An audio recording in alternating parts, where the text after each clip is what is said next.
Assalamualaikum warahmatullahi wabarakatuh. Jumpa lagi dengan saya Walid Umar. Pada video kali ini kita akan membahas bagaimana melakukan implementasi konfigurasi basic ya, yang sebelumnya kita sudah praktekkan menggunakan Winbox ya. Nah, kali ini kita akan coba untuk bagaimana caranya untuk mengkonfigurasi menggunakan konsol ya, atau CLI, Command Line Interface Terminal. Oke, ini mikrotiknya sudah kedetek ya, mikrotik dengan versi yang sama. Terus kita connect. Nah, dia minta untuk menggantikan password, kita abaikan dulu. Nah, langkah pertama kita akan settingkan IP address untuk kalau kita akses Neo Terminal dari sini, itu akan terlihat sangat kecil ya, sehingga sulit bagi teman-teman untuk mengikuti. Nah, untuk itu saya akan set dulu IP address untuk port 5 saya. Saya akan setting misalnya 101.1/30 sehingga saya bisa melakukan semacam SSH ya ke port tersebut. Oke, selanjutnya kita akan setting IP address. Kita akan setting IP address. IP address-nya adalah 101. Sekian ya. 2/30 berarti 252. Gateway-nya ke 101.1. Terus kita save. Oke. Nah, harusnya sekarang kita sudah bisa ngeping ke 101.1. Oke, sudah bisa ping. Nah, dan harusnya kita juga sudah bisa untuk melakukan SSH ya. SSH admin @192.168.101.1.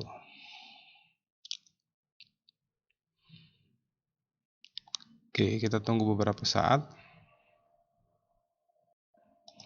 Harusnya IP service SSH-nya sudah open ya.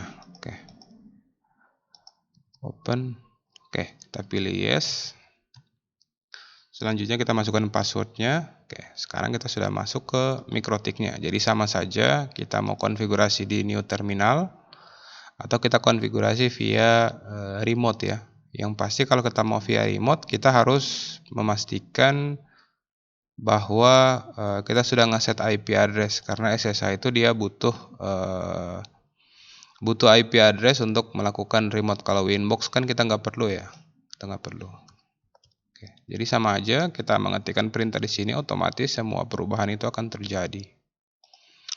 Oke, langkah awal kita akan mengecek dulu interface print.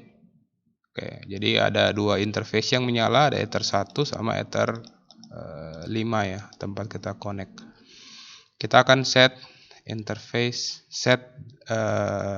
interface-nya.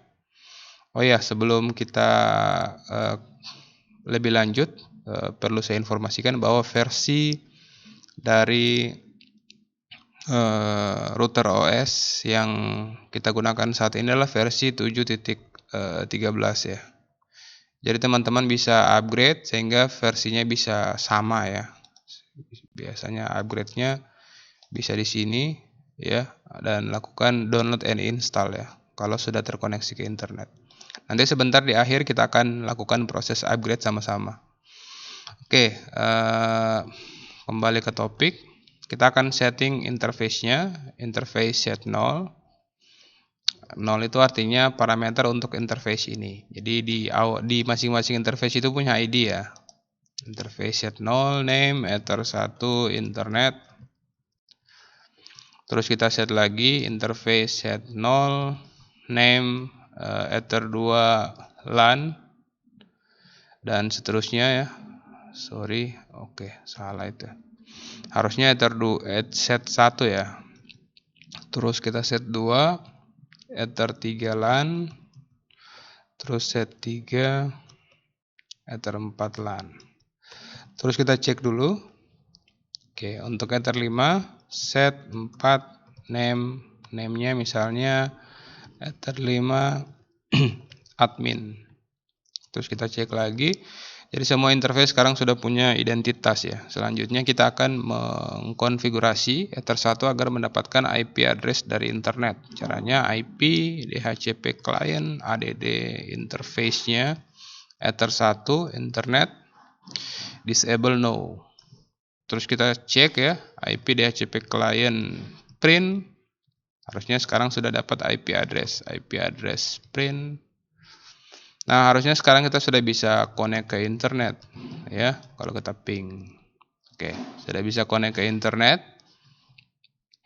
Langkah selanjutnya adalah kita akan membuatkan interface bridge ya, untuk menyatukan interface Ether 2, Ether 3 dan Ether 4 ya. Interface bridge add name misalnya bridge LAN.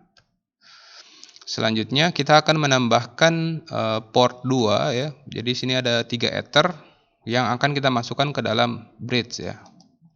Jadi caranya interface bridge ports add interface. Oke, interface kita bisa pakai tombol bantuan ya, tab untuk mengecek apakah perintah yang kita sudah ketikkan itu betul atau tidak. Terus kita masukkan mereka ke dalam bridge LAN. Cukup mudah. Di sini kita tinggal ganti Ether 3 dan Ether 4. Nah, sekarang harusnya flag pada masing-masing interface itu sudah berubah ya. Kalau kita cek, harusnya flagnya sudah jadi S ya, karena mereka adalah anggota dari bridge LAN. Step selanjutnya adalah kita akan memasukkan IP address untuk interface bridge tersebut. IP address ADD address 192.168. Misalnya kalau di praktikum kita pakai nomor absen ya. Nah, misalnya kita pakai 42.1.30/27. Misalnya kita pakai last host, terus interface-nya kita masukkan bridge. Selanjutnya kita buatkan DHCP server ya. DHCP server setup untuk interface bridge tersebut agar klien yang terkoneksi ke bridge tersebut mendapatkan IP address secara dynamic. Oke, di sini kita cukup pakai dua DNS server saja. Langkah selanjutnya kita tinggal setting NAT-nya ya, IP firewall NAT ADD chain SRC NAT out interface, sumber internetnya. Jadi perintah ini fungsinya agar klien ya yang terkoneksi ke router ini dapat mengakses internet yang tersedia di Ether 1. Masquerade. Oke. Tinggal tap-tap aja ya. Nah, sekarang harusnya komputer kita juga sudah bisa connect ke internet ya. Sudah ada internet karena kita sudah aktifkan fitur NAT-nya. Nah, selanjutnya kita akan coba untuk mencoba konektivitasnya ya. Apakah sudah bisa? Kita buka command prompt lagi untuk mengecek apakah kita sudah bisa ke internet. Oke. Kita sudah bisa ke internet. google.com. Kita ke internet itu melalui ya, kita bisa lihat ya rutenya. Oke, melalui 101 karena saya sekarang terhubung ke Ether admin ya. Selanjutnya dia ke gateway dan dia akan ke network public yang tersedia di ISP. Oke, kita coba koneksikan ya. Kita coba rubah port kita. Misalnya kita akan ubah kita ke port 2 ya. Jadi otomatis SSH-nya akan disconnect. Dan kita harus setting IP address lagi ya. Kita akan setting IP address lagi ke otomatik ya. Kita akan setting IP address lagi ke otomatik. Terus kita save. Harusnya kita dapat IP address otomatis saat ini. Dapat IP address DHCP. Oke, sudah dapat IP address DHCP-nya. Kita bisa cek di sini IP config. Kita dapat IP address 42.29. Apakah bisa connect ke internet? Ya, harusnya sudah bisa. Oke, sangat mudah sekali ya untuk implementasi konfigurasi menggunakan command line interface ya. Malahan kalau kita config mikrotik kita via command line itu jadi jauh lebih cepat ya dan efektif. Oke.